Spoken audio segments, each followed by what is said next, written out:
Buenos días, muy buenos días. Feliz viernes, viernes 10. Estamos en enero, un día más. Esto es Enfoque Matinal desde CDN para ustedes, saludando rápidamente al señor Nelson Rodríguez. Mis respetos. ¿Cómo está ese cibaeño? Eso es recíproco. No vamos a sazonar mucho este viernes porque tuvimos varios por ahí que fueron puro fuego. Es decir que es un viernes de reposo. Eso se pareció a alguien de aquí de CDN que me dijo, Pablo, regresas, entonces te integras el miércoles. Yo le dije, no me lo recuerde que me devuelvo. Deja eso así. Bueno, no ven aquí al señor Maquine y a mí porque Adis parece que quiere quedarse por Puerto Rico. A propósito, me dice que tenemos algo de Adis por ahí. Está activa la muchacha. Vámonos con Adis Burgos desde Ponce, en directo y en vivo.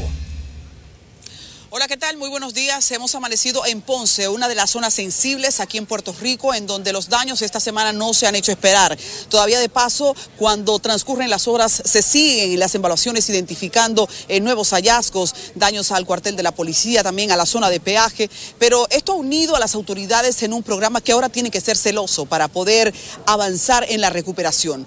A propósito de eso, nos encontramos en uno de los campamentos de refugiados y vamos a conversar con el fiscal Héctor López, quien es del Departamento de Seguridad Pública, adscrito directamente a la gobernadora y coordina como una sombrilla lo que se está haciendo en todas las zonas que han sido afectadas. Estamos hablando de Ponce, estamos hablando de Guayanilla, estamos hablando de Guánica, todas juntas, y de inmediato, al dar los buenos días, queremos saber en qué ha consistido este primer programa de seguridad pública para enfrentar un problema inesperado de esta especie. Básicamente nosotros nos hemos agrupado como anillo de seguridad, hemos estado coordinando todo lo que tenga que ver con la entrega, suministro, coordinación, todo lo que tenga que ver también así con las ayudas que nos estamos recibiendo de las agencias estatales y federales, y a la misma vez abordando, ¿no?, y ayudando a las oficinas municipales de la región, tanto Ponce, Yauco, Guayanilla, Guánica y Peñuelas. Ahí nuestro esfuerzo está encaminado a que toda la entrega que estamos recibiendo y toda coordinación de ayuda se haga de forma efectiva, conforme a los planes operacionales que nosotros hemos establecido. ¿Sus mecanismos de respuesta han llenado las expectativas en este momento? Sí, nosotros estamos preparados para esta emergencia. Obviamente, cada emergencia tiene su particularidad, pero todos los empleados, tanto voluntarios ¿no?, como empleados estatales y municipales, han respuesto. La aprobación del presidente de recursos que a través de una condición de emergencia puede aprovechar en este momento Puerto Rico, ¿ya ha comenzado a implicar desembolsos o cómo funciona eso? Básicamente es importante, ¿no?, el paso que se logró con nuestra comisionada residente, la gobernadora, de que el presidente hiciera esa declaración de emergencia. Eso nos ayuda a recibir todo el apoyo federal, ya sea a través de FEMA y todos los organismos federales que puedan ayudar. Nosotros hemos recibido llamadas de distintas policías a nivel estatal, ¿no?, de Estados Unidos, también de pueblos cercanos y gobiernos cercanos del Caribe. Y hemos también recibido de llamadas de ayuda, ¿no?, y brindarle nuestra ayuda de agencias federales adscritas aquí a Puerto Rico. He visto que se han reunido las autoridades en las últimas horas, han estado coordinando. ¿De qué se trata esa coordinación y cuál ustedes consideran que ahora es su principal desafío? Básicamente nosotros siempre, todos los días tenemos nuestras reuniones, los planes operacionales van cambiando según las necesidades que se vayan existiendo en el día a día. Coordinamos de todo, ¿no? Nuestra prioridad obviamente es darle seguridad a los que están resguardados en los refugios. Como usted sabe, hay una gran parte de puertorriqueños que están resguardados en ciertos refugios, se han localizado en ciertos municipios. Les estamos tratando, ¿verdad?, de darle la comida, la atención médica, los medicamentos que se necesiten y que puedan dormir, ¿verdad?, de forma adecuada en estos establecimientos. Al amanecer ya este día, ¿cuántas personas siguen en refugios? Nosotros tenemos alrededor de 600 en Ponce, algunos 1000 en Yauco. Los números no me han llegado en este momento para ser exactos. Los números cambian constantemente porque hay una gran parte de las personas, de los ciudadanos que están asistiendo a refugios, es que tienen miedo a estar debajo de las estructuras de su residencia por la experiencia que vivieron en ese evento y la experiencia que están viviendo en estos días, porque sigue también tomando, ¿verdad?, temblando la tierra, y estamos, ese temor pues se está trabajando con psicólogos, con las agencias que tengan que ver con la salud mental, para darle el apoyo emocional que está recibiendo la ciudadanía, que se sienta un poco más tranquila, y eventualmente si alguna de estas persona de esta familia se siente o tiene temor de que la residencia no está apta, pues tratar de darle la ayuda necesaria con ingenieros estructurales que puedan verificar, hacerle las revisiones de ingeniería para que puedan ellos estar más cómodos y conscientes de que puedan habilitar su residencia. Muchísimas gracias. Así despedimos al fiscal Héctor López del Departamento de Seguridad Pública de la Gobernación directamente. Nos agarra el amanecer aquí en Ponce y les damos los buenos días desde Puerto Rico. Bueno, gracias, Adi. Esperamos verte por aquí el lunes, por lo menos. Ahí está una descripción temprana de cómo están transcurriendo los acontecimientos en Puerto Rico después de los sucesivos movimientos telúricos. Nuestra solidaridad con los hermanos puertorriqueños. Siempre los acompañamos a ellos como ellos a nosotros. Pero vaya y valga aquí la cuña, reiterada cuña a las autoridades, a la ciudadanía. La tierra tembló en la isla en 2010, que posiblemente, por cierto, hoy es 10, el domingo se cumplirán pues 10 años de la tragedia de Haití, pero fue un temblor de tierra en la isla y ahora esto que está ocurriendo en Puerto Rico. Atención, autoridades, para las medidas que hay que tomar, todo lo que se debe hacer y en lo que debemos mejorar en lo que tiene que ver con la regulación. Pero antes de entrar en las honduras de los temas, yo quiero felicitar a Monseñor Agripino Núñez Collado. Tengo un guachimán aquí al frente del Caribe esperando la invitación para la primera parte de las memorias de Monseñor Agripino Núñez Collado, que es el mediador por excelencia. Lo fue durante muchísimos años y todavía hace sus aportes. Entonces estas son unas memorias de un gran valor histórico y la evidencia de un gran aporte. Así que estamos esperando la invitación. Va a ser el próximo miércoles 15 en el embajador. Lo va a presentar, escribió el prólogo don Roberto Casay, también va a tener palabras don Pepín Corripio. Así que estamos esperando la invitación, porque eso no puede uno estar ausente de eso. Sí, yo también tengo la expectativa de esta primera parte de las memorias de Monseñor Núñez Collado. Él dice que ya ha pasado tanto tiempo que puede escribir cosas, interioridades. Recuérdense que Núñez Collado ha sido el mediador por excelencia en este país, en un momento junto a Rafael Herrera. Y no sé, me recuerda la expectativa que se creó cuando Joaquín Balaguer publicó Memoria de un cortesano de la era de Trujillo, una expectativa grandísima. Y yo recuerdo, ¿dónde estaba yo? Ahí estaba en el Nuevo Diario. Formamos un equipo y devoramos el libro, lo devoramos como en una hora. No sé si fuimos nosotros, lo de la página en blanco de Orlando. Yo sé que sacamos una serie de cuestiones muy importantes de ese libro. Así vamos a devorar rápidamente el libro de Monseñor. A propósito, nuestro saludo desde aquí para Agripino Núñez Collado, es parte de la siempre selecta audiencia que tenemos en Enfoque Matinal. Mira, Pablo. Que interesante, sí. De Monseñor decir que es interesante, porque recuerden que la gran mediación, la gran crisis política en República Dominicana fue aquella del 94 que trajo todas esas reformas. Entonces Monseñor ha aguantado estos ya 25 años prácticamente para presentar las memorias. Es un buen tiempo. En los Estados Unidos son 20 años que se desclasifican las informaciones. Ya 25 años después, un tiempo muy adecuado para contar por dentro, como testigo de excepción de todas aquellas negociaciones que ustedes recuerdan, transformó las reglas de juego de la política dominicana y terminó llevando a Leonel Fernández a la presidencia, fruto de aquel 50 más 1, porque recuerden que era 40 más 1 para ganar en la primera vuelta y hubo aquel cambio. Todo eso lo va a contar Monseñor con lujos, con detalles que pocos manejan. Bueno, esperamos con ansiedad el libro de Monseñor Núñez Collado, que es un mediador, o ha sido un mediador peculiar, sui generis, porque él no es en la negociación el que teoriza mucho. Él sabe que en una negociación se da y se quita, y Agripino Collado lo caracterizó el pragmatismo, un pragmatismo muy grande. Pero ya tendremos ocasión de hablar sobre el libro de Monseñor Agripino Núñez Collado a partir de su presentación el próximo miércoles en el Hotel Embajador en horas de la tarde, al caer la tarde, a las 6:30. Quisiera comentar algo brevemente, porque es un tema que he estado sazonando mucho desde finales del 2019 y a principios de este 2020, que es la situación de Haití, que en los tiempos navideños adquiere una connotación especial.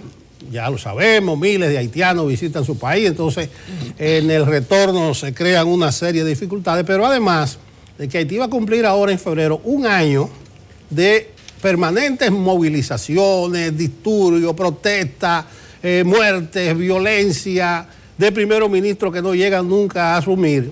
Entonces es una situación que inquieta. Entonces ayer el representante de la Organización Internacional de las Migraciones, la OIM, en Haití, en Puerto Príncipe, ofreció una entrevista a la agencia EFE.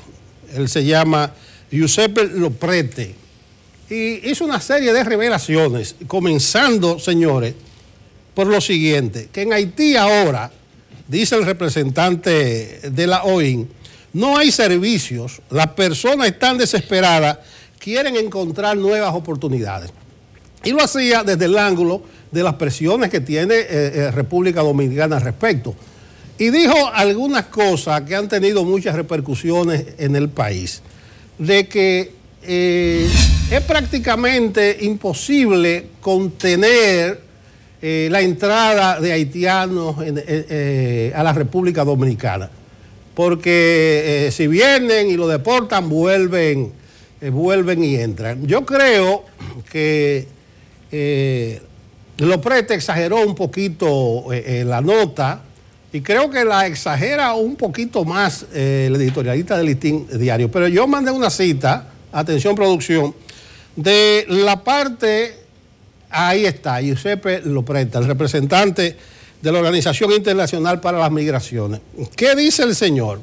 La mayoría de los haitianos, una vez son expulsados de la República Dominicana, regresan. Creemos que son la mitad, subrayen eso, creemos que son la mitad, usando otro paso o incluso el mismo. Simplemente se dan la vuelta. O sea, los mandan para aquel lado y vienen hacia la República Dominicana. Hay mucho desierto en eso, incluso en todos los sectores de la capital, clase media, baja. Y nosotros convivimos con los haitianos. En mi sector tenemos uno que le llamamos el ingeniero, porque él hace todos los servicios. Se llevaron al ingeniero y vuelve a los 3 días y dice, me sirvió para visitar a mi mamá. Porque él vuelve normalmente y ahí se desempeña. Hay mucho de verdad, pero no es tan así como concluye el editorialista del Listín Diario hoy a partir de esas expresiones. Dice el editorial del Listín, a propósito de que los haitianos simplemente se dan la vuelta. Dice el Listín, los operativos realizados por las autoridades militares y de migración de nuestro país para deportar a los ilegales son inútiles. No, yo no creo que es verdad. Y en todo caso, de que sean inútiles, entonces que plantee la contraparte. ¿Qué ocurriría si no hay operativo? ¿Qué ocurriría si no hay vigilancia en la frontera? Claro, convenimos en que es una frontera porosa, que ellos entran, van y vienen, pero las autoridades dominicanas están haciendo un soberano y supremo esfuerzo, y eso hay que reconocerlo. Miren, dos informaciones, o una información y algo que vi por ahí del Ministerio de Defensa. Dijo ayer, el miércoles, la Dirección General de Migración, que en los primeros días de enero apresó a 1.012 ciudadanos extranjeros ilegales, de los cuales 939 eran ciudadanos haitianos, los cuales fueron devueltos inmediatamente a su país. Los restantes 73, imagino que son ciudadanos de otros países, cuya deportación conlleva un proceso más lento porque hay que contactar a su embajada, al consulado, y es un proceso de deportación que sale sumamente costoso a la República Dominicana porque hay que cumplir un protocolo como mandan los estándares internacionales. hay un trato especial para los niños y niñas, para las mujeres embarazadas, para los ancianos. Eso es parte del esfuerzo de la República Dominicana. Y ese apresamiento de 1.012 extranjeros ilegales se hizo en varias provincias, en 7 provincias, dice Migración, lo que significa que se está haciendo el trabajo en todo el país.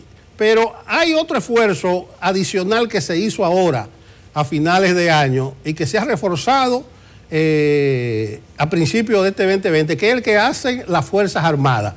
Las Fuerzas Armadas han reforzado lo que ellos llaman el cerco fronterizo, están muy al tanto de que es una situación especial. Señores, en el 2013, enero de 2013, búsquense las documentaciones y las informaciones de la época, el padre Regino Martínez se presentó a la frontera por Dajabón con más de 2.000 haitianos ilegales, porque antes del plan de regularización se llegaba con un carnet de trabajo y se entraba.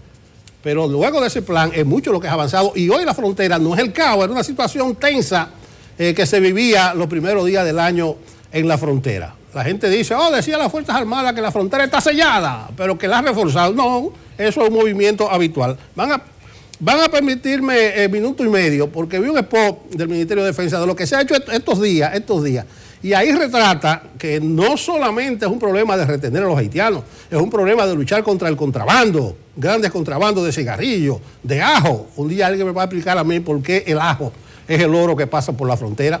Vamos a ver ese spot, es minuto y medio del Ministerio de Defensa a propósito de lo que ha ocurrido a finales de año y a principios de este 2020.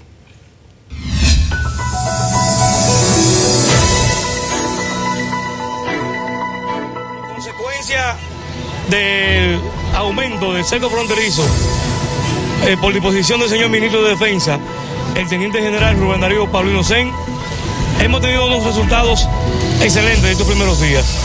Ya pudimos ver el decomiso de más de 1 millón de cigarrillos hace unas horas aquí en la zona de Pepillo Salcedo, y la detención de cientos de nacionales haitianos que han tratado de pasar la frontera de forma irregular.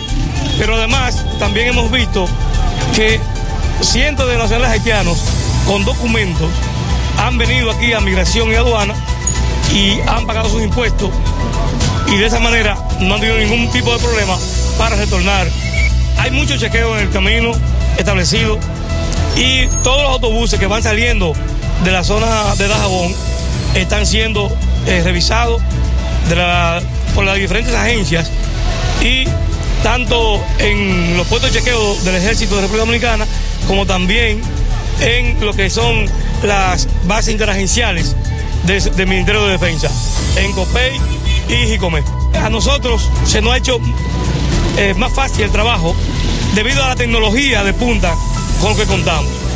Como usted ha visto, en todas las operaciones nuestras tenemos el uso de los drones con visión nocturna y cámara térmica, así como el uso de los buggies y vehículos 4x4 y motocicletas, los helicópteros, y también en el agua por parte de la Armada, las embarcaciones. O sea, tenemos un verdadero cerco fronterizo dispuesto por el señor ministro de Defensa. Bien, lo que quería significar es que no es verdad que son inútiles los esfuerzos. Hay que hacerlo, hay que reforzarlo, pero es una situación para los dominicanos muy apremiante, lo de nuestra frontera. No son inútiles, inútiles no pueden ser, pero yo comienzo haciendo el reconocimiento al Ministerio de Defensa, que como Ministerio de Defensa, como la Guardia, como dice uno, está haciendo su trabajo y ha mejorado. Bueno, ustedes lo vieron de manera increíble en tecnología, en capacitación. O sea, el trabajo de la parte militar se ha hecho. Ahora, esto no es militar. Las Fuerzas Armadas no son deliberativas. Las Fuerzas Armadas obedecen órdenes del poder civil. Y aquí lo que no existe, mi querido Nelson, es la decisión de organizar este país en el tema migratorio. Y hemos permitido una cosa tan terrible como ¿cuál?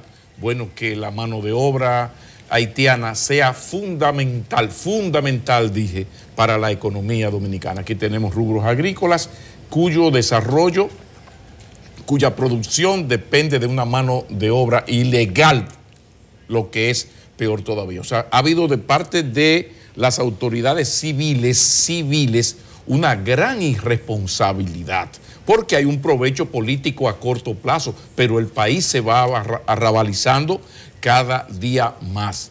Si usted quiere hacer la prueba, trate de hacer algo en una propiedad suya, su casa, su finca, que signifique trabajo físico duro, y usted verá quién se lo va a hacer. Y hay unas bandas que eso es de público conocimiento para atraer, por ejemplo, embarazadas. Bueno, ¿cuántas personas han sido condenadas? Porque eso está penado.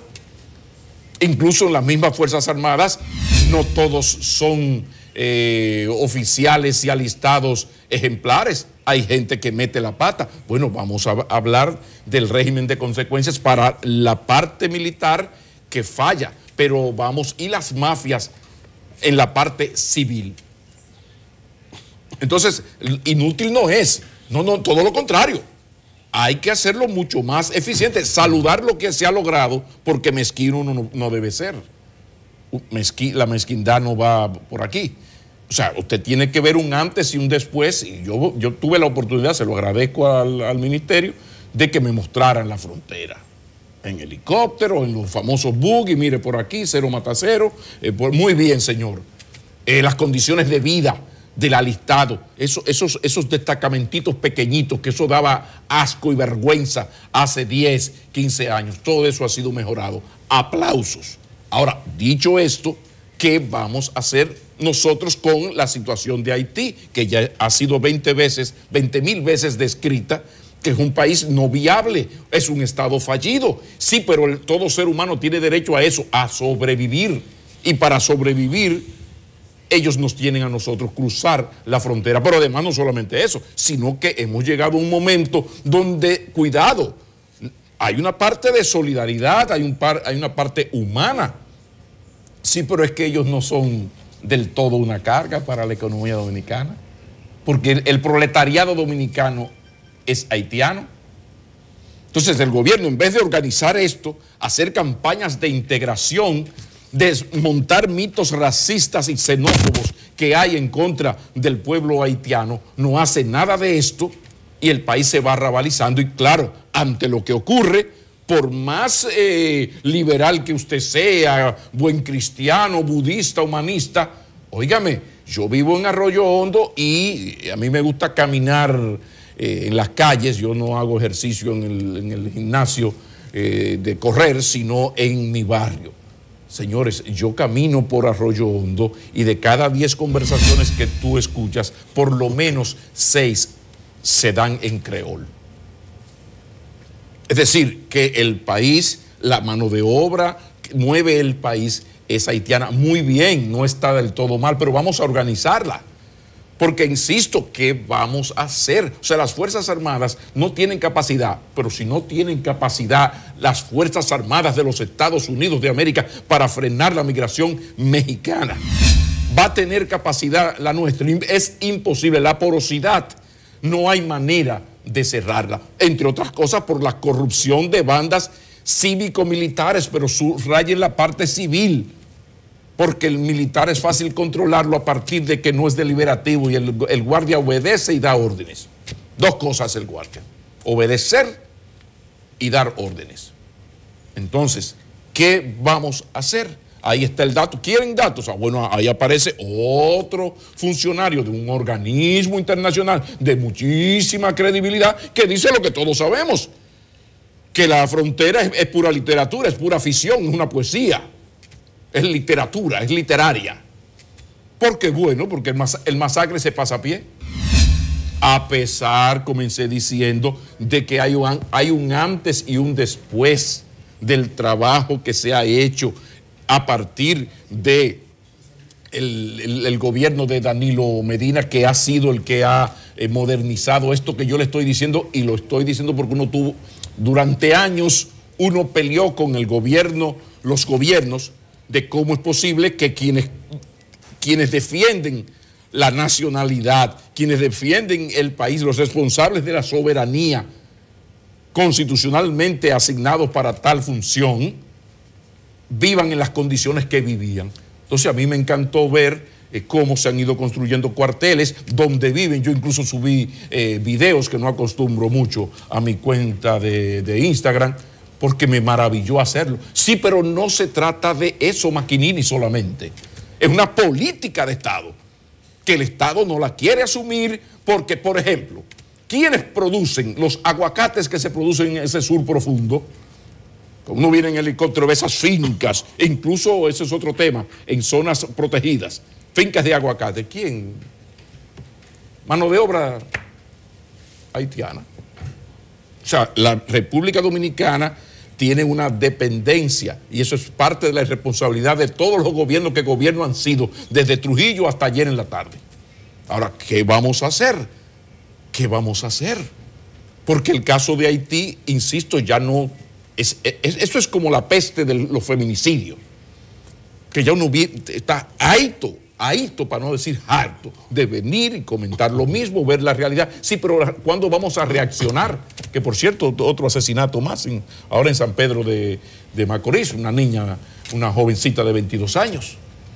Entonces, quede aquí mi lamento y mi condena, que yo creo que tenemos que hacernos cargo de este país y tomar decisiones antipáticas, antipopulares.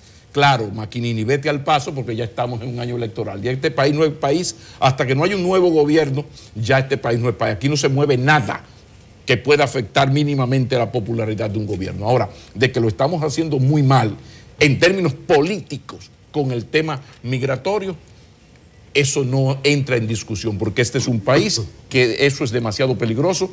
Su proletariado es extranjero y es en lo fundamental indocumentado, y eso sí que es grave. Mira, en el mundo hay tres problemas sociales capitales: el de las migraciones, el de la trata de personas y el asunto de las drogas, del tráfico de drogas. Entonces nosotros padecemos bien de cerca uno de los más graves problemas, que es el de las migraciones. Es un problema no solo nuestro, sino de todo el mundo. En esa entrevista a la agencia EFE del representante de la UIN, él habla algo de lo que cuesta y cómo se explotan a los migrantes. Incluso él dice que para salir en barco de Haití se pagan $2,000 y en algunos casos hasta $5,000. Pero además dice que es uso frecuente para cobrar, oiga, a veces cobran en especie, pero mire cómo cobran algunas de esas redes, de esas mafias de trata de personas. Dice él, incluso se pagan con favores sexuales, abusos sexuales en muchos casos. O sea, que es un drama de grandes dimensiones que nosotros tenemos en pequeño ahí en nuestra frontera. Pero ni modo, tema prioritario en la agenda, como dice el señor Machinini, que de aquí a agosto solo se va a hablar de elecciones. Yo espero que el tema haitiano, como solemos identificarlo, sea parte integral de la agenda de nuestro político, del debate, de las propuestas y soluciones que se den, porque es un problema grave, fundamental, mucho más allá del que entran y simplemente dan la vuelta y vuelven y entran al territorio dominicano. Hay una situación que presiona en la frontera, y termino reiterando lo que dice el representante de la Organización Internacional para las Migraciones. Dice él que en Haití no hay servicios, las personas están desesperadas, quieren encontrar nuevas oportunidades. ¿Y cuál es su mejor y más nueva oportunidad? Brincar el masacre, llegar de un saltico a la República Dominicana, a veces 1 a 1, 10 a 10, 100 a 100, pero cuando vengan de miles en miles, nosotros vamos a ver cuál es el verdadero peligro que nos acecha. Esa realidad la expresa una vieja frase española, pero ¿y quién le pone puertas al monte? ¿Quién le pone puertas al monte? ¿Quién va a detener a ese país, a esos pobres de entre los pobres, cuando arranquen para acá de manera masiva? Pero insisto y terminamos con esa pregunta: ¿cuántas bandas cívico-militares, sobre todo civiles, han sido apresadas y sus miembros sometidos y condenados definitivamente a la justicia por el tráfico de indocumentados? ¿Cuántas? Las mafias en migración, aduanas, ¿cuántas? Entonces, ojalá que organicemos el país antes de que aquí aparezca un Bolsonaro y algo peor, porque todo está llevando a los pueblos, eso no es un caso dominicano solamente, en la medida en que aumenta la desconfianza hacia la democracia y la gente se siente más perdida, más vulnerable, más insegura, comienza la gente a aceptar y a ver con buenos ojos lo que antes consideraba inaceptable, que es un gobierno de fuerza y respetuoso de los derechos humanos. Menos mal que es viernes y estamos en psiquiatría, nuestra sección de salud mental. Y él viene hoy, Dios lo bendiga, en plan de optimismo, el cerebro optimista. Yo creo que necesitábamos mucho esa dosis de optimista, aunque siempre se ha dicho que un pesimista no es más que un optimista, pero bien informado. Vamos a la pausa, que el doctor José Miguel Gómez ya está por acá. En breve.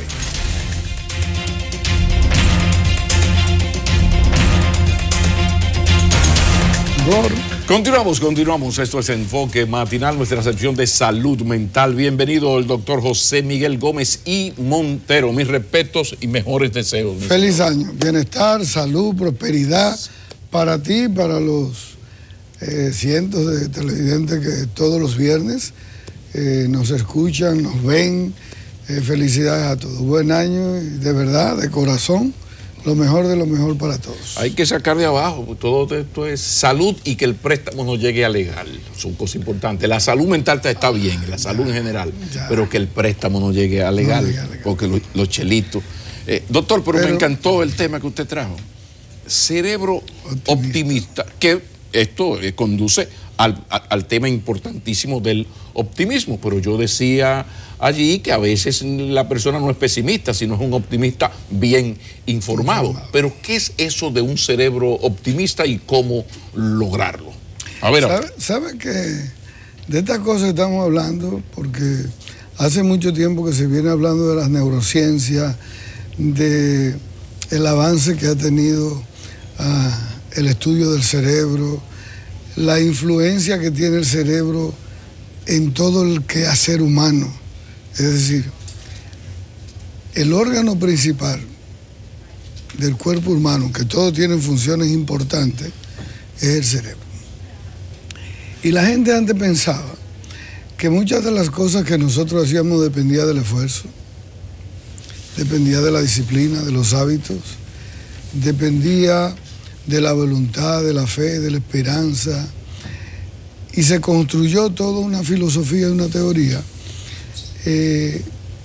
Séneca hablaba mucho de eso. No es un problema de la suerte, es un problema de un poco de disciplina, un poco de esfuerzo y perseverancia. La disciplina estoica. ¿Verdad? Entonces, hace unos años se viene hablando de las funciones del cerebro dentro del optimismo. Y se viene hablando de las funciones del cerebro dentro del pesimismo y de las actitudes positivas y de las actitudes negativas. Y antes uno no lo entendía y no lo valoraba. Pero resulta que después que se han estado estudiando las áreas del cerebro que están comprometidas con la parte emocional, que están comprometidas con la parte impulsiva, con ansiedad, y la parte de los cerebros que están comprometidos con el nivel de atención, de concentración, de memorización, entonces se está hablando del cerebro optimista. Un cerebro optimista es una persona que ha tenido la capacidad de reeducar su cerebro, o su cerebro ser reeducado, ¿verdad?, con nuevos estímulos que le han hecho que esa persona, las huellas somáticas, las lecciones, los traumas, las experiencias negativas, las frustraciones que están almacenadas en sus amígdalas cerebrales y que su hipotálamo le manda mensaje y le recuerda esos eventos, y por tanto se ha quedado en el pesimismo porque tiene un aprendizaje social. Recuérdate que el miedo es un aprendizaje social, claro. ¿Verdad? Entonces, a este niño, a este adolescente que por mucho tiempo le dijeron, poquito, tú no puedes, tarado, bruto, holgazán, él se lo creyó. Se le quedó fijado en su amígdala cerebral y en su memoria en el hipotálamo, y cada vez eso se ha convertido en un sistema de creencia. Y ahí es lo peligroso. Sistema de creencia. Cuando esa construcción llega a ser parte del cerebro de un sistema de creencias, que son verdades absolutas, poco racionalizadas o absolutistas, que el individuo las socializa, las cree y la entiende como una verdad que él las asimila y culturalmente las ha aprendido. Ya es parte de eso que usted menciona, sistema de creencias. Es el leoncito que es criado con ovejas y él se considera que es una oveja. Él no sabe lo que él puede hacer siendo un o el águila león, que se crió con la gallina. El águila con la gallina, que es el ejemplo que más se utiliza. Pero entonces, cuando usted por mala educación lo convencieron de que usted es un bueno para nada y usted tiene entró eso en su sistema de creencias, ahí entra el psiquiatra. ¿De qué manera y si es posible desmontar eso? Y al igual que ocurre con la depresión, que ya hay una medicina, un medicamento con elementos, con la química para equilibrar eso, se puede trabajar desde la neurociencia y la farmacología para enfrentar el cerebro pesimista. A ver. Mira, tú haces una pregunta que parece fácil. No tómese su tiempo. No, pero fíjate, esto es de nosotros. Podemos estar aquí hasta las 9, no hay problema, esto es de nosotros. Fíjate que tú hiciste una pregunta como que es tan fácil. Sí, dele para allá, dele para allá. Maquini, eso no es tan fácil. No, porque usted tiene menudo para devolver. Yo abuso, es porque aquí hay menudo para devolver. Espérese. Mira, eso es tan importante que la gente lo puede entender, porque la gente piensa que eso no se va a cambiar. Lo peor es que la gente que ha construido un sistema de creencia pesimista, absolutista, que ha creado un sistema de creencia, pero de estructura de pensamiento derrotista, infravalorado, de visión corta, desesperanzado. Fíjate que el optimista es como sacar sol y alegría de un día nublado y triste. El pesimista entonces mejor dice, yo no salgo porque va a llover. Y ya el día cambió mi vida.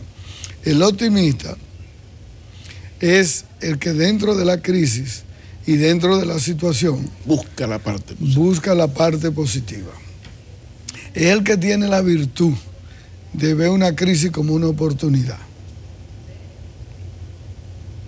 Es quien para la idea en los momentos críticos. Es que cuando la familia está paralizada, que no sabe qué hacer, él sabe qué hacer. ¿Y por qué sabe qué hacer? ¿Y por qué toma una decisión? ¿Y por qué hay gente, hay gente así y gente que no es así? ¿Por qué? ¿De dónde viene? ¿Crianza, sistema de creencias? ¿Qué hacer? Porque la parte, desgraciadamente, no nos gusta que nos digan esto, pero la parte emocional llega primero que la racional. Uy, ¿dónde habla el corazón? Un estímulo que entra al cerebro, sí, convierte en una emoción y se piensa con esa emoción. Y si esa emoción es negativa, que es miedo, tristeza, odio, resentimiento, entonces el sistema de creencias se refuerza y mejor te paraliza. Wow. Y te niega a sí mismo de hacer el accionar. La persona optimista tiene este estímulo negativo, tiene esta experiencia negativa y puede paralizarse.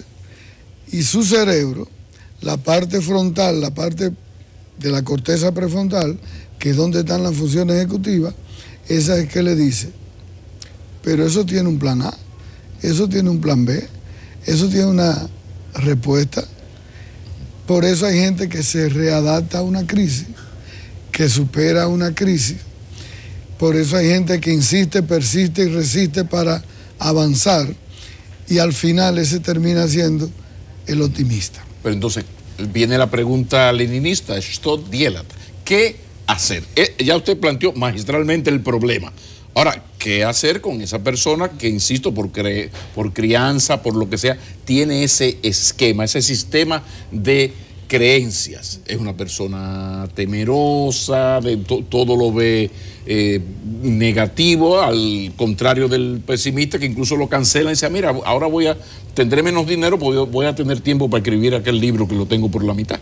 ¿Viste la película En busca de la felicidad? Sí, claro. Claro. Bueno, si viste la película, eso es terapia. Eso es terapia. Si ves la película En busca de la felicidad, te puedes dar cuenta realmente de cómo se construye optimismo, de un sistema que te golpea y de un acúmulo de infelicidad y de insatisfacciones, y todas esas acumulaciones de experiencias negativas sostenibles en el tiempo. Sí. El individuo persiste, insiste y resiste porque él estaba en busca de eso. Sí, sí. Logró una idea fija, una propuesta, más que una propuesta, unos hábitos y una actitud y un esfuerzo. Entonces yo pienso que de eso se va construyendo el optimismo. Ahora tú dices, ¿y qué hacer? Eso es en terapia. Lamentablemente, si tú no confrontas el sistema de creencia absolutista, derrotista, que tiene ese sistema de creencias que te paraliza, porque tu sistema de creencias que te ha enseñado a tener miedo y no te mueve y te paraliza el miedo. Por eso hay personas que son inseguras, que no se atreven a ir a una entrevista de trabajo porque tienen fobia social y tienen miedo. Saben lo que le van a preguntar, pero su sistema de creencias y la angustia anticipatoria es la que le dice el día anterior, no vaya, tú no estás bien vestido, tú no vas a caer bien, porque tú nunca caes bien, porque se te van a olvidar lo que sabes, porque ahorita no te van a decir que llegaste tarde, porque no te van a dar la oportunidad, porque tú nunca tienes suerte. Ese sistema de creencia es el que funciona en la gente que se anticipa siempre a lo peor. Pero es desmontable vía terapia. Y pongo la opción de los medicamentos, vía terapia, vía medicamentos o ambos, el desmontar, ¿es posible desmontar ese sistema? Se puede desmontar y se puede reconstruir. Desmontar. ¿De qué tiempo estamos hablando? Desconstruir. Estamos hablando entre 10, 15 sesiones, estamos hablando 6 meses, 1 año. Sí. Es decir, porque tú vas a trabajar con esos traumas infantiles adolescentes, esa profesora que te dijo muchas veces bruto y que te puso en la línea de lo bruto, esa gente que te hicieron mucho bullying en la escuela, esos grupos de amigos adolescentes que te excluyeron porque no tenía habilidades para el deporte. Fíjate que es fuerte, es fácil ponerlo aquí y decírselo a una gente. Pon un niño, un preadolescente de 12 a 15 años que un grupo de amiguitos siempre le dijo, tú no sabes jugar, tú no tienes habilidad. Es decir, que lo excluyeron y se burlaban. Entonces mucha gente no ha sido exitoso, Pablo McKinney, teniendo incluso inteligencia cognitiva, por falta de inteligencia emocional y social. O sea, inteligencia cognitiva es el muchacho que se graduó magna cum laude en su carrera, pero la inteligencia emocional no lo ayuda. 5 años después, él está estancado y el mediocre en términos cognitivos, pero con gran inteligencia emocional, es vicepresidente ejecutivo. Porque tenía las habilidades sociales, tenía la destreza, tenía la empatía, sí, conectaba fácil, pero, doctor, se integraba a un grupo fácil. Entonces, tú dices, bueno, ¿qué tiene este? El cerebro optimista. No tiene tanta la inteligencia cognitiva para memorizar, aprender, retener conceptos, pero tiene habilidades sociales para conectar, tiene una autoestima sana, tiene seguridad, tiene autoconcepto, tiene autoconfianza, y entonces ese es su primer motor. Saludos, que se expone. Salud mental. Pero hay una cosa, doctor, lo voy a tirar para lo hondo otra vez, porque, corríjame por favor, pero uno tiene el temor de que a veces estos de los libros de autoayuda, películas tan hermosas como es En Busca de la Felicidad, búsquenla en Netflix, En Busca de la Felicidad, otra maravillosa se llama Inquebrantable, maravillosa, sí, pero el problema es que usted agarra el libro de autoayuda y le dicen cómo hacer las cosas muy bien, ve la película, llora, se emociona y dice, coño, así es que hay que hacer la vaina, sí, perfecto. Sí, pero eso no sustituye una terapia. No. Entonces, no hay un autoengaño con esto de los libros de ayuda o las películas, que deberían ser simples reforzamientos. ¿Hasta qué punto está haciendo daño el que la gente se entretenga con el libro de autoayuda, con el Paulo Coelho y con una buena película, pero no va, porque es un sistema de creencias? Eso no, tú me acabas de decir que de 6 meses a 1 año. El problema de los libros de autoayuda que yo escribo y son buenos, y ayudan mucho a las personas a identificar problemas. Le dan herramientas y le enseñan la vía y el camino a las personas. Pero no sustituyen la terapia. Pero no sustituyen la terapia porque el libro de autoayuda muchas veces no entra en los problemas intrapsíquicos, no moviliza, no crea catarsis y no hace el movimiento en términos de confrontación emocional en las experiencias traumáticas. Por eso decía Aristóteles, cada ser humano es único e irrepetible. Cada quien tiene una historia muy particular, cada quien tiene sus huellas somáticas, cada quien tiene sus experiencias que las ha vivido de forma particular. Por eso hay gente que te dice, ¿y por qué en esta familia de 5 muchachos, 2 fueron muy optimistas, muy eficientes, muy competitivos, y los otros 3 o los 2 fueron rezagados y fueron criados bajo la misma cultura, con los mismos papás, con el mismo modelo y fueron al mismo colegio? Sí, pero ¿qué pasó? Responda eso, lo excepcional, incluso en lo positivo, son 5 muchachos. Y se da en lo positivo y en lo negativo. Con los 4 hermanos son muchachos bien, y este azaroso muchacho, no, eso es terrible, tal cosa. Y al revés, los otros son mediocres, problemáticos, y aparece un muchacho con una salud mental adelante. Sí, ahí están los problemas individuales.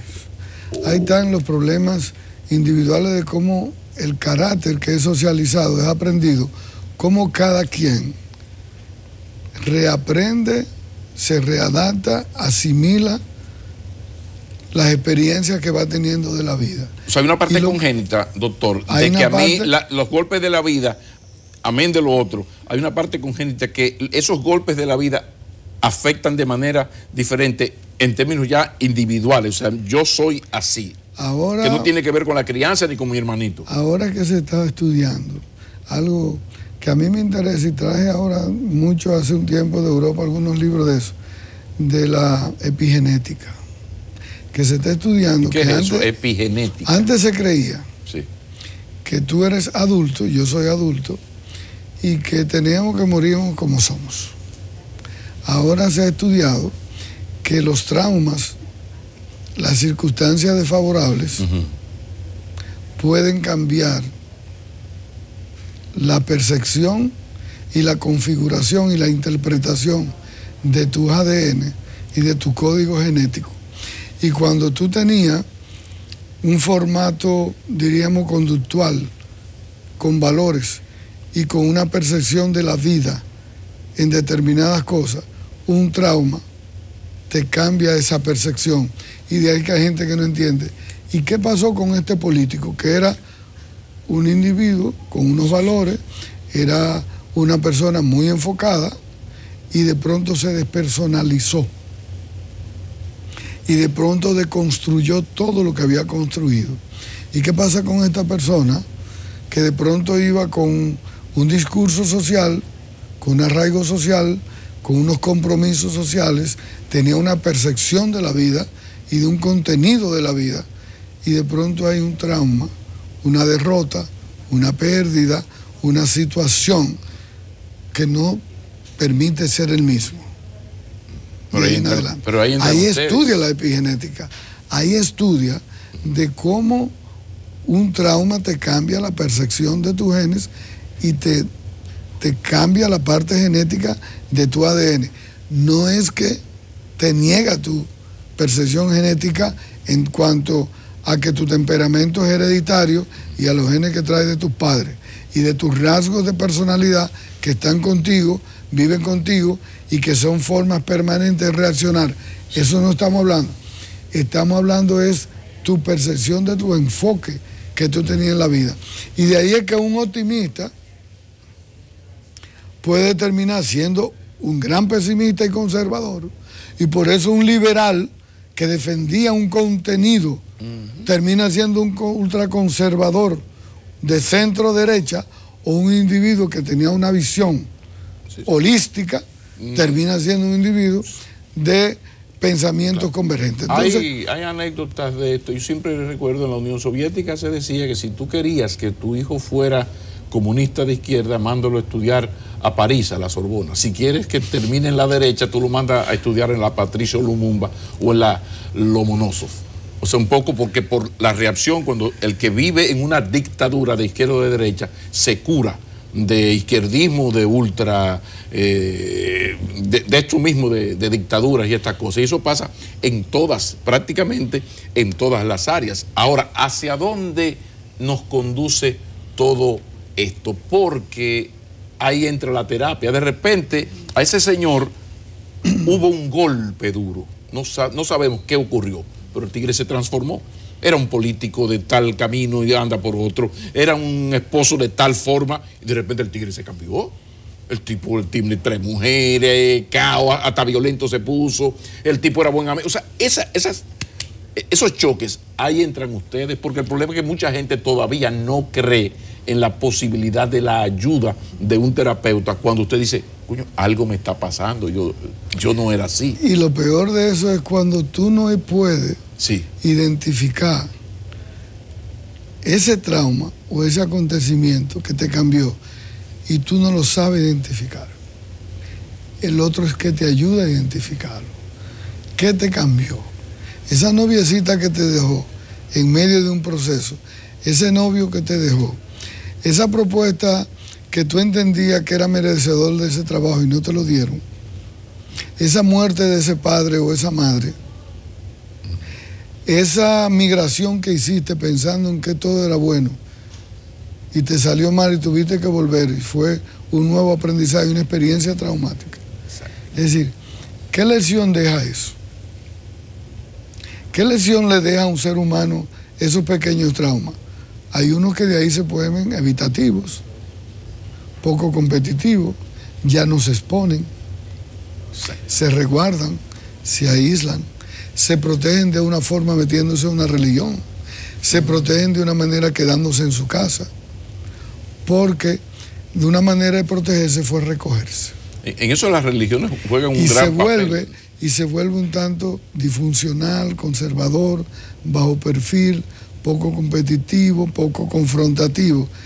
¿Y qué significa eso? ¿A cuántos muchachos uno no lo vio en la década de los 70 que iban con buenas intenciones políticas formando grupos y de pronto se desinflaron? ¿Qué pasó? ¿Qué le enseñó el Estado? ¿Qué trauma le dio? Que lo hizo devolver. Eso lo hemos visto. Entonces, esas experiencias que te vuelven pesimista, de visión corta, de acatamiento social, que el estímulo es tan negativo que te corta y te mutila la esperanza, te pone una prótesis en el espíritu. Le quedó bonita esa autor. ¿Cómo fue?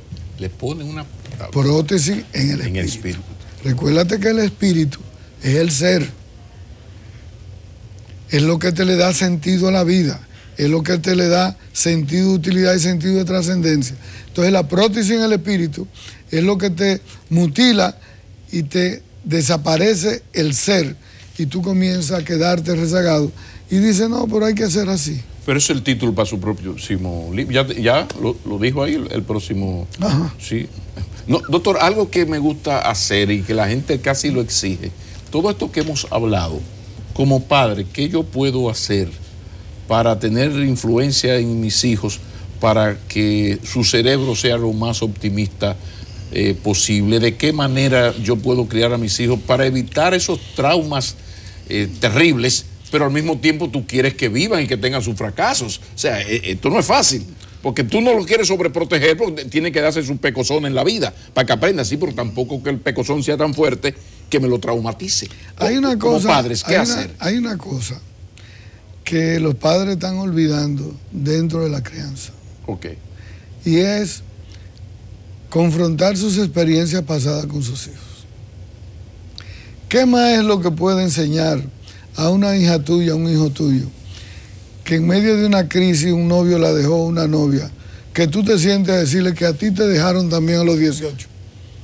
Y le cuente cómo fue. Y tú eres el ídolo de ella, y ella cree que tú eres el individuo que llegaste aquí siendo perfecto, y resulta que a usted lo dejaron mucho, lo abandonaron, lo encontraron cabezudo y feo, y le dijeron que usted era pobre y no tenía carro.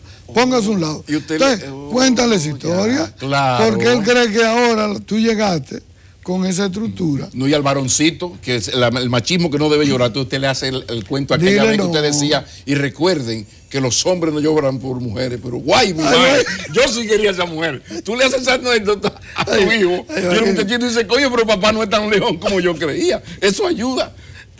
Estamos en el programa. No, pero es que estamos en terapia, estamos en terapia. Por Dios, doctor, estamos en terapia. Para yo tener que reírme, pero estamos en terapia, doctor, oye, eso es verdad. Es decir, siéntate, en vez de mandarlo a veces al psicólogo, al psiquiatra, siéntate y dile, oye, ¿qué es lo que te pasa? Yo te entiendo. Yo tuve también muchas decepciones, a mí me votaron muchas veces, yo me equivoqué. ¿Tú te crees que porque te compraste ese carro y te engañan? Yo compré 4 carros viejos antes de tener nuevo. Sí. Entonces, a veces los padres y las madres no le contamos esas cosas a los hijos y los hijos desconocen la historia. Fíjate del programa que hay afectivo, emocional, social, de un aprendizaje, de tú en una mesa poner un miembro de la familia a decirle cosas importantes a los padres que los muchachos no conocen. Sin embargo, sabían todo de cómputo, todo de la modernidad, pero no conocían los traumas que habían vivido sus padres. Entonces, la mejor efectividad es hablar y contar. Y así es que se construye un cerebro optimista. Un cerebro optimista. Un cerebro positivo, un cerebro creativo, un cerebro con hábitos nuevos, con esfuerzo, con disciplina, un cerebro enfocado, conectado, eso es lo que moviliza un cerebro optimista. Pero terminamos recuperando esto de la necesidad del diálogo padre-hijo. Correcto. Padres, hijos. Fundamental. Fundamental para todo eso. Converse con sus hijos. Doctor, como siempre. Muy buen programa. Gratísimo placer. Doctor José Miguel Gómez y Montero, psiquiatra de los del número, nos ha acompañado en esta suscepción de salud mental en enfoque matinal para CDN, para CDN. Vamos arriba. Lisandro Macarrulla, director del gabinete presidencial de Luis Abinader, es nuestro invitado y vamos a hablar de diversos temas con él, comenzando por la propuesta para el sector turismo que hizo Abinader en el día de ayer, propuesta a la que hay que prestarle mucha atención por lo que significa el turismo para nuestro país. Buenos días, Lisandro, un placer tenerte por aquí. Buenos días, el placer es nuestro y nos alegra mucho que usted haya escogido el tema precisamente de la propuesta que hizo el candidato ayer sobre el sector turismo, porque nosotros entendemos en el equipo del licenciado Abinader que el turismo es uno de los mecanismos que realmente mueve la economía de este país y nosotros lo hemos importantizado dentro del programa de gobierno de Luis Abinader. ¿Qué hemos propuesto? Nosotros tenemos un objetivo o varios objetivos que los más importantes son llegar a 100.000 habitaciones hoteleras. Eso significa construir unas 20.000 habitaciones hoteleras adicionales en el periodo de 4 años, llevar los ingresos por concepto de turismo a más de 10.000 millones de dólares al año y crear 100.000 nuevos empleos en el sector. Con esas 3 metas, nosotros hemos estructurado un programa con una serie de indicadores para ir monitoreando la ejecución de ese programa, donde se han identificado acciones puntuales por regiones, por ciudades y por sectores económicos. Bueno, hay dos metas que me llamaron la atención. Una es aumentar cada año en un 7% los ingresos por divisa en el sector turismo. Eso nos da como un 28%, casi una cuarta parte de lo que ingresa actualmente. Y lo segundo, que no vi meta como la que tenía Danilo, 10 millones de turistas en 10 años. Háblame de esas dos propuestas, lo del 7% y si ustedes visualizan o le ponen número a la cantidad de turistas que ustedes pretenden que vengan por año. Estamos en 6 y algo, y 6 y algo, y 6 y algo, y nos quedamos patinando durante esta gestión en 6 y algo.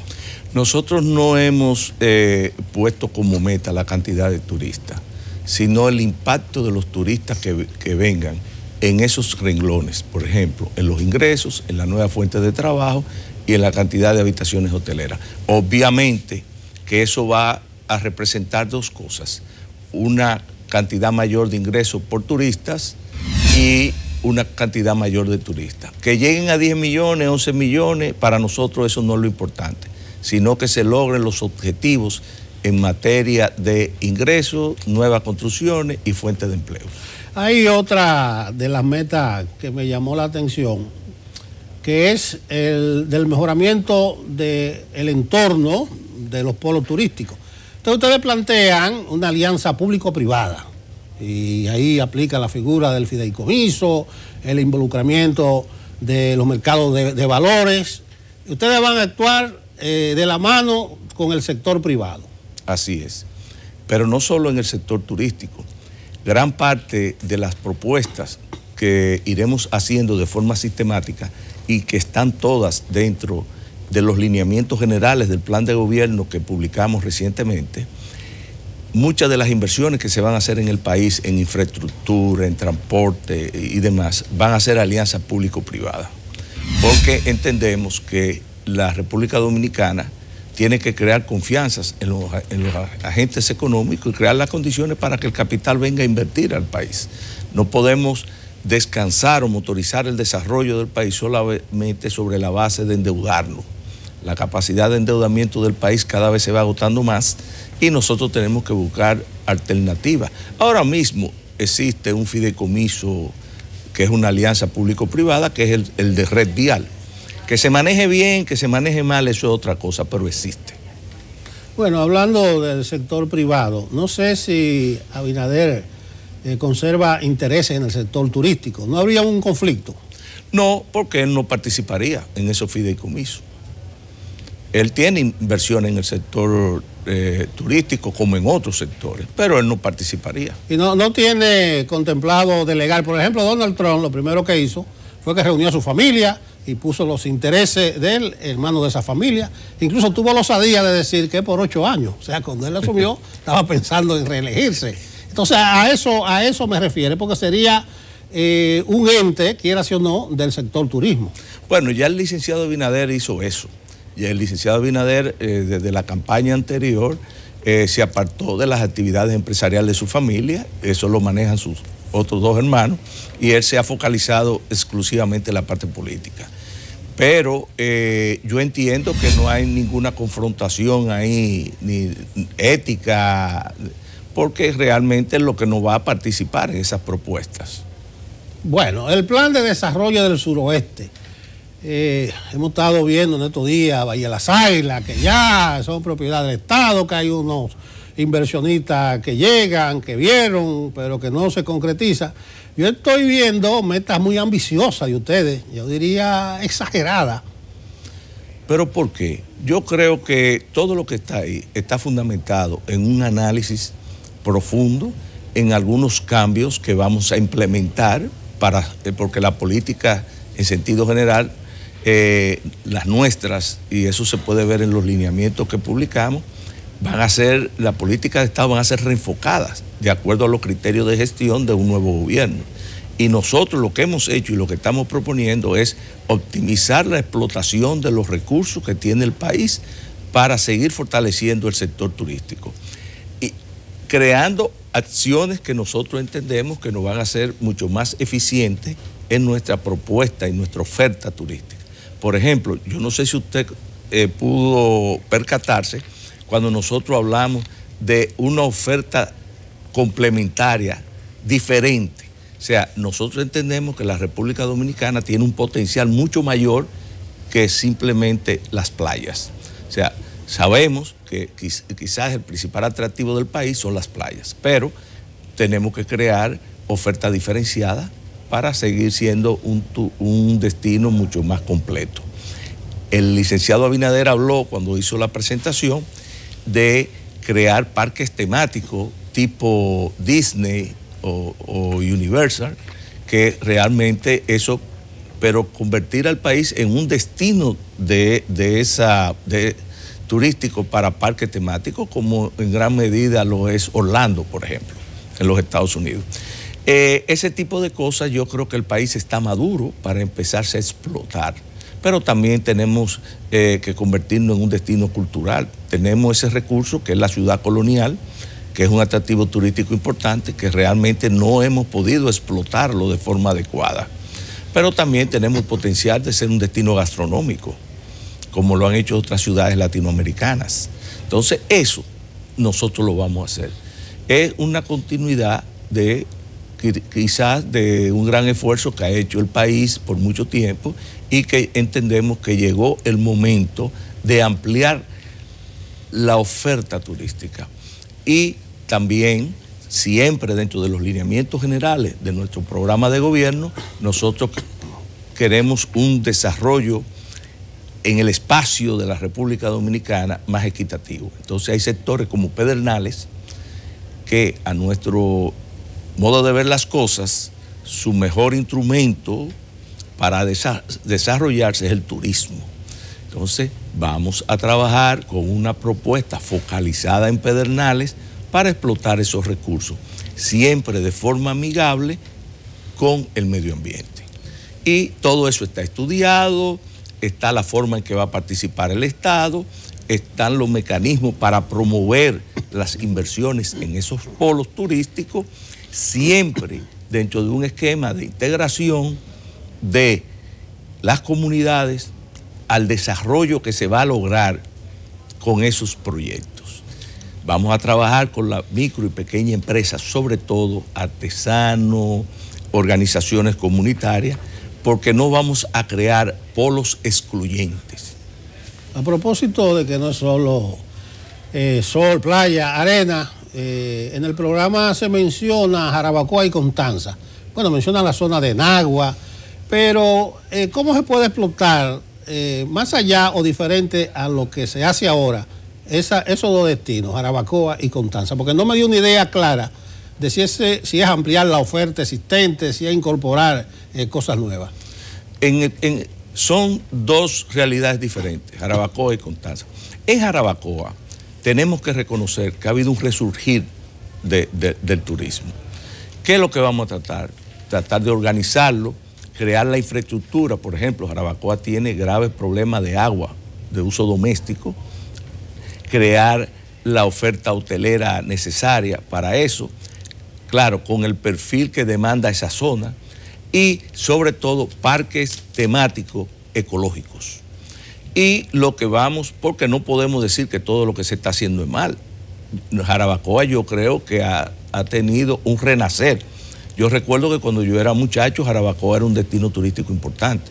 Después dejó de serlo y ahora ha recobrado nuevamente esa importancia. En Constanza, aunque también estamos hablando de parques temáticos ecológicos y demás, pero el esquema es totalmente diferente porque vamos a partir de realidades diferentes. O sea, actualmente el nivel de desarrollo turístico que tiene Jarabacoa es muy superior al de Constanza, pero hay programas específicos para cada ciudad. Bueno, mencionaste la ciudad colonial. Vamos a hablar un poco de eso, ligado con el partido, el PRM, porque a veces aquí yo analizo de que el discurso de Abinader, el cambio, propuesta concreta, turismo, electricidad, se ve bien y va incorporando sectores. Pero a veces entonces hay unos ruidos que provienen desde el PRM, que la Junta, que la transparencia. En el asunto de la zona colonial, el PRM se opuso al préstamo para la segunda fase de remodelación. En ese momento la gente pensó, el PRM se opone a que se continúe ese plan de relanzamiento de la ciudad colonial, pero veo que ustedes lo tienen en su programa. La posición del PRM en el Congreso no tiene nada que ver ni choca con lo que plantean en la parte turística de su programa. Para nada, ya el financiamiento fue aprobado e inclusive ese financiamiento debió haber sido aprobado 2 años antes y celos de la gestión de ese proyecto entre funcionarios del gobierno retrasó la aprobación. Nosotros desde el principio hemos sido unos promotores militantes de ese financiamiento del BID, porque tenemos muy consciente el impacto que causó la primera fase de ese financiamiento. Yo no sé si usted recuerda que ese financiamiento era en 2 fases. Había una primera fase de alrededor de 25 millones de dólares, que fue capaz de atraer inversión extranjera para la ciudad colonial de más de 100 millones de dólares. O sea, el Estado, a través de un financiamiento del BID, invirtió en 25 y el sector privado trajo más de 100 millones, atraído por esas mejoras que se implementaron en la ciudad colonial. Ahora, con una inversión de casi 100 millones de dólares, que es la segunda etapa del financiamiento del BID, nosotros entendemos que el efecto multiplicador en cuanto a atracción de capital del sector privado va a ser mucho mayor y va a impactar positivamente en ese recurso cultural que nosotros tenemos y que puede convertir la ciudad de Santo Domingo en un destino turístico. La ciudad de Santo Domingo hoy no es un destino turístico. Nosotros tenemos mucho turismo, vamos a llamarle empresarial, gente que viene a hacer negocio y demás. Pero gente que viene a hacer turismo a la ciudad de Santo Domingo no tenemos. Eso puede ser el instrumento que proyecta a la ciudad de Santo Domingo como un destino turístico importante. Bueno, la oposición de los diputados del PRM a ese contrato de préstamo hay que verlo como una distracción, como un ruido, porque no se explicó bien que era una oposición coyuntural en ese momento, pero no una oposición al préstamo para los fines ulteriores, que es el relanzamiento de la ciudad colonial. A propósito de que no se explota la ciudad colonial como destino turístico, ahí podría aportar algo el turismo de crucero. Mucha gente no cree que porque es una visita esporádica, que dejan $100. La visión que tiene el programa de Abinader del turismo de crucero, que ha tenido unos buenos jalones en la actual administración. Claro, y nosotros vamos a continuar los esfuerzos que se están haciendo hoy en día en ese sentido. La ciudad de Santo Domingo tiene un potencial enorme como destino turístico de crucero. Lo que pasa es que hay que verlo de todo dentro de un contexto. Mientras el río Sama esté en esas condiciones, es imposible que tengamos turismo masivo de cruceros. Pero también hay que tener un atractivo para que la gente pida venir a la ciudad de Santo Domingo, y eso es lo que se pretende hacer con el desarrollo de la ciudad colonial. Eso implica también hacer una inversión en promover el destino. La ciudad de Santo Domingo no ha contado con el apoyo en cuanto a promoción se refiere para proyectar la imagen de la ciudad y que el turista tenga deseo de venir. La República Dominicana invierte alrededor de 60 millones de dólares al año en promoción turística, y para la ciudad colonial las cantidades son realmente insignificantes. O no para la ciudad colonial, sino para la ciudad de Santo Domingo. Una última cosa del programa para el sector turismo. Te dije, Lisandro, al principio que le doy mucha importancia y que es una piedra angular, una herramienta de primer orden para cualquier nuevo gobierno. El asunto del ordenamiento territorial a nivel nacional. Ahí han fracasado muchos generales. Ustedes proponen un plan marco. ¿Podría explicarnos algo al respecto? Mira, ahí hay un gran desorden. Ahí hay un gran desorden y es un desorden estructural, hay que verlo básicamente desde el punto de vista institucional, y nosotros vamos a enfrentar esa realidad, porque no podemos pretender desarrollar de forma equilibrada el territorio nacional si no tenemos un verdadero ordenamiento territorial. Y todo eso lo estamos viendo de forma integral con la movilidad, porque si nos vamos un poquito más atrás, nuestro programa de gobierno, la gran diferencia que tiene con el modelo de desarrollo actual es que nosotros nos focalizamos en la gente. Entonces, para nosotros lograr que ese crecimiento económico que ha venido experimentando la República Dominicana históricamente se refleje en la calidad de vida de la gente, tenemos que focalizarnos en ese sentido para que todos los esfuerzos que se hagan vayan orientados no a mejorar, a incrementar el PIB, sino a mejorar la calidad de vida de la gente. Bueno, hay un hecho que habla por sí solo. Lisandro Macarrulla es el director del gabinete presidencial de Luis Abinader, un partido y candidato que va por el carril derecho para mayo. ¿Cómo anda ese gabinete? No te digo de la candidatura, sino en función de lo que tú ejecutas como director. Bueno, el gabinete tiene funciones específicas dentro del proyecto del candidato Abinader. Y una de ellas, y quizás la más importante, es precisamente la creación del contenido de la propuesta y el plan de gobierno. Dentro del marco de esas funciones es que se han generado esas propuestas como la que estamos hablando hoy, que es la propuesta del sector turístico. Pero anteriormente a eso habíamos presentado este documento, que le voy a dejar ese ejemplar a usted, que son los lineamientos generales del programa de gobierno del Partido Revolucionario Moderno. Esos lineamientos generales, que fue una primera iniciativa que se presentó a la sociedad para abrir un espacio de discusión con los diferentes sectores, ya ha sido enriquecida con propuestas de diferentes sectores. Y es un documento que todavía sigue abierto y vivo. O sea, nosotros todavía estamos consultando sectores.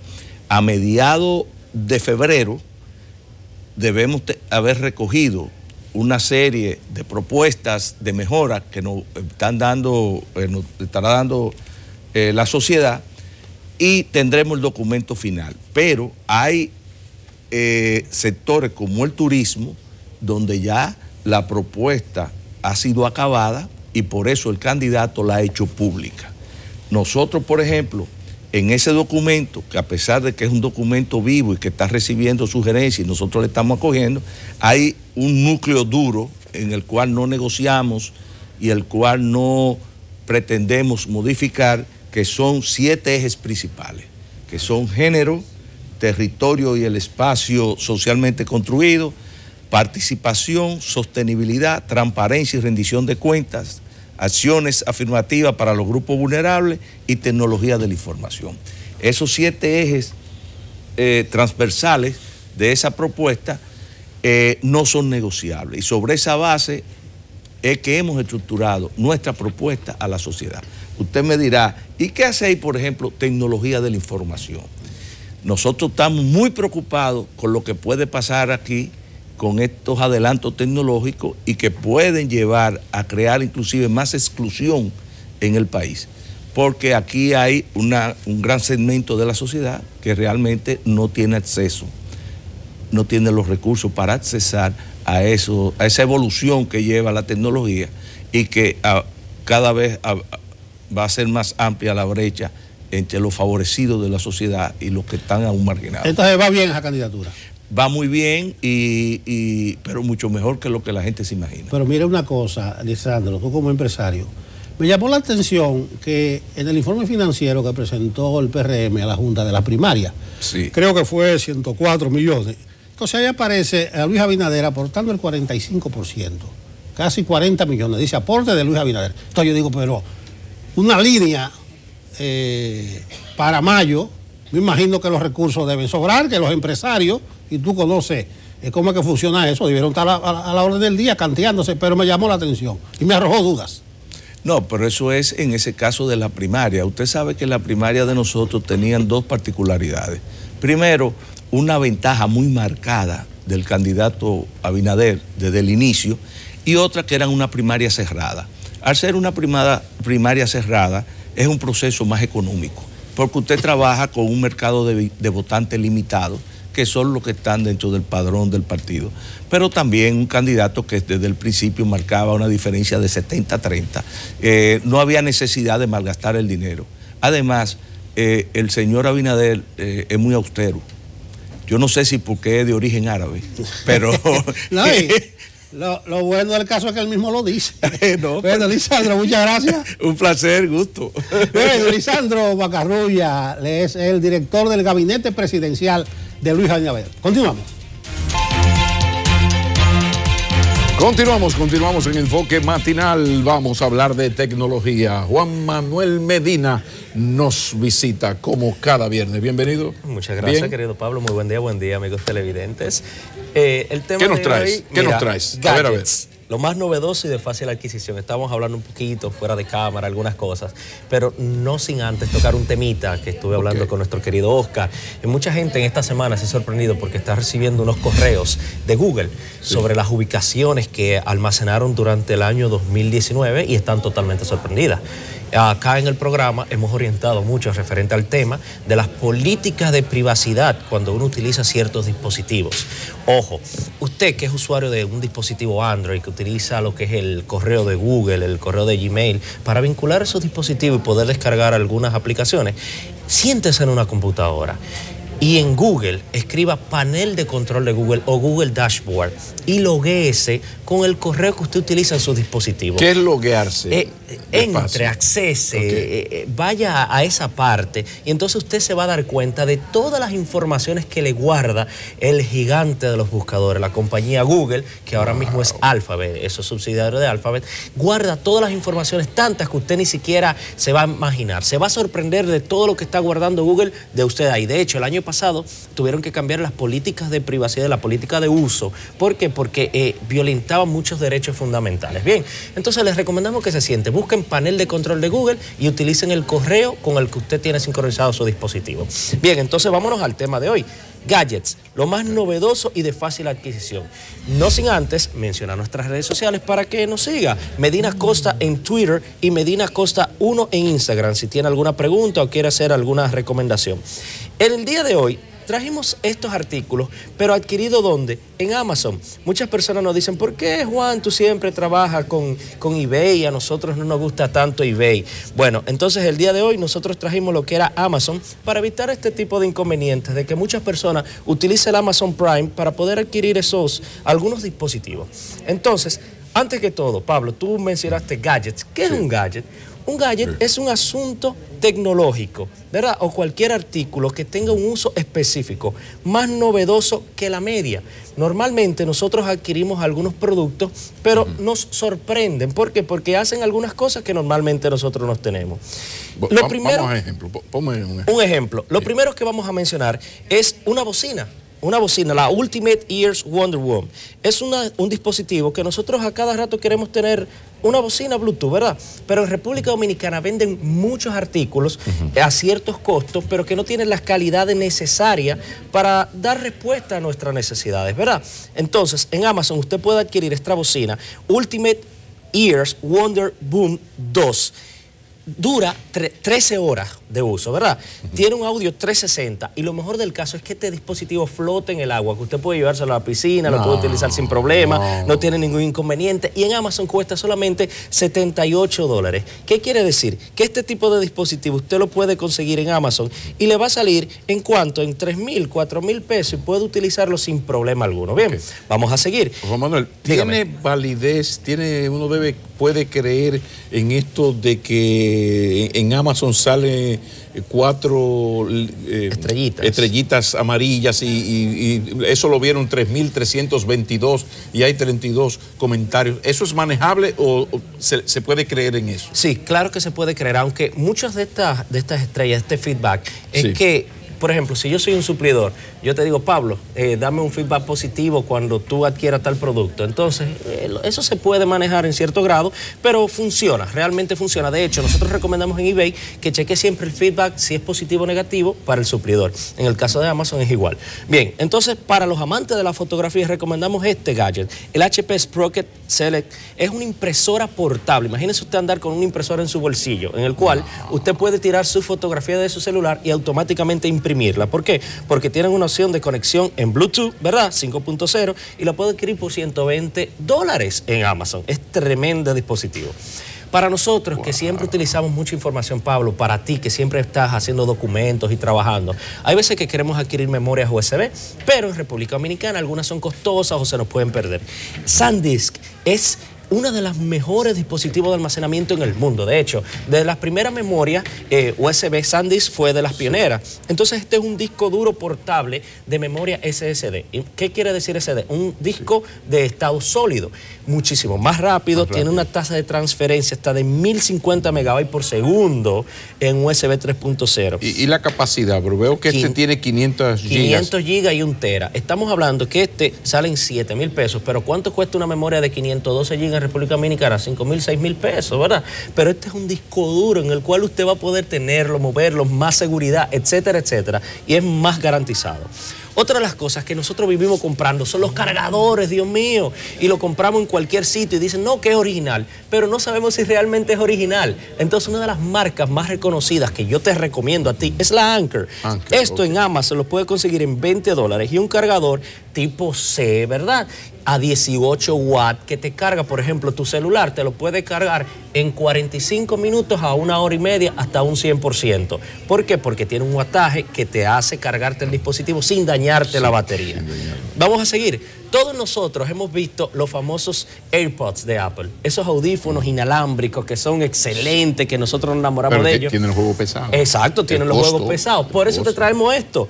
Son los i500 TWS. Es una réplica exacta de este dispositivo. De hecho, cuando tú lo abres al lado de tu iPhone, te dice AirPods, que tú lo conectas, te da la misma función. Claro, la calidad del audio no es 100% idéntica, pero estamos hablando que te salen $49, 2,000 y algo de pesos, un audífono Bluetooth que tiene todas las características del original de Apple, hasta la misma caja viene, y lo puede adquirir en Amazon. Esto me encantó, este gadget, es el Tile Pro Tracker. Usted consigue 2 de ellos por $49. ¿Qué te hace este gadget? Imagínate tú, Pablo, que tú tienes tu llave, tu iPad, etcétera, etcétera. Sí. Y se te vive quedando, se te vive olvidando. Pero el celular no, porque siempre nosotros estamos atentos al celular, ¿verdad? Entonces, eso tú se lo pones a tu iPad, tú se lo pones a tu llave.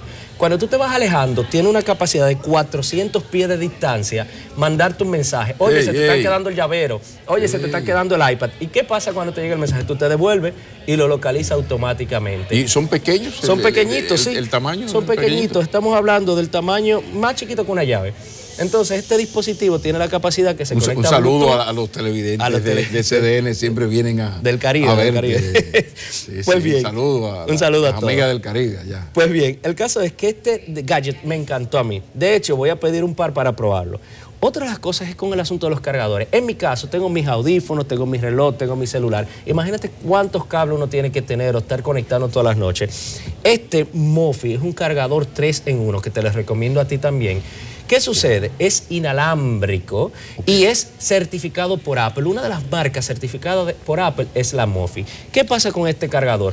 ¿Cuesta cuánto? $100, 5,000 pesos. En República Dominicana, por un cargador original, entre comillas, te cobran de 1,000 a 1,200 pesos. Usted da 5,000 por este y tiene el cargador de su reloj, el cargador de sus audífonos y el cargador de su celular. Y en vez de estar conectando cables, lo único que hace es que lo pone ahí arriba y lo carga inalámbrico todo. Pero me gustó eso, Juan Manuel, lo de Mophie, que es autorizada por Apple, certificada. ¿Qué quiere decir? Es importante. El voltaje y el amperaje que requiere es certificado por la compañía para no dañar las baterías y el ciclo de carga no se afecte. Bien, esa es una de las mejores. Para los amantes del Nintendo, este es uno de los mejores. El Nintendo Switch Lite cuesta $199. ¿Qué quiere decir? Que no va a tener que pagar impuestos para tenerlo en República Dominicana. Y lo mejor del caso es que Amazon se lo va a enviar gratis porque excede los $25. ¿Verdad? Vamos a seguir. ¿Cuál es el problema principal para nosotros que nos gusta la fotografía con los celulares? Las luces, Pablo.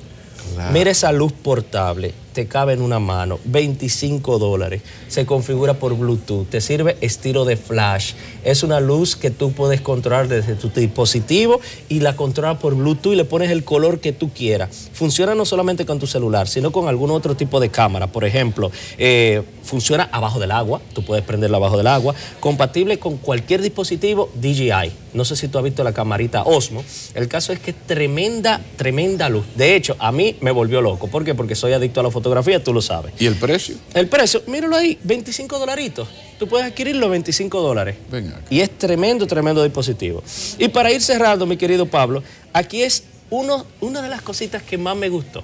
En nuestra casa, nosotros tenemos, por ejemplo, lámparas, ¿verdad? Tenemos computadoras, tenemos algunos dispositivos conectados a la electricidad. Sí. Y de hecho, a veces tú estás aquí y quieres desconectarla y no puedes. ¿Por qué? O apagar la luz que se te olvidó prendida.